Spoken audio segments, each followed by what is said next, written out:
In the end, the most important legacy of this terrible chapter will be how MSU, USGA, gymnastics, and the Olympic community support the survivors and steps we all take to guard against sexual abuse.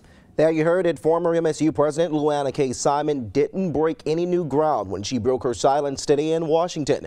Good evening and thanks for tuning in. I'm Joe Sam. That's our top story tonight. A U.S. Senate subcommittee questioned Simon about how Larry Nassar was able to abuse so many young women under her watch and why she didn't know about it. If I feel like something's not right, for me to say it without evidence. Yep. Okay. I mean, that's the unintended consequence of our system, and we've got to find a way to lower that barrier so more people can be wrong when they report, as opposed to having be so right when they report.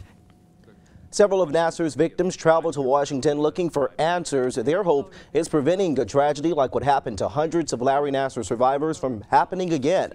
In a show of support, senators stood with the victims who traveled to Washington. Former aspiring gymnast Kaylee Lawrence showed how her life will never be the same. She says Nassar abused her when she was only 13. Now, Lawrence blamed the MSU administration, specifically former President Luanna K. Simon, for ignoring what Nassar did.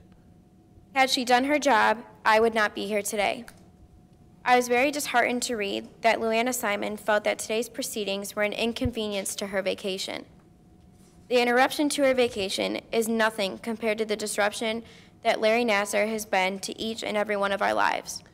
A Senate committee spokesman confirms the committee subpoenaed Simon while she was on vacation, and that happened because Simon initially told the committee she would not be able to testify. The senators who organized the hearing say their top goal is to make sure the victims continue to be heard, also to figure out what laws can be changed to prevent more abuse.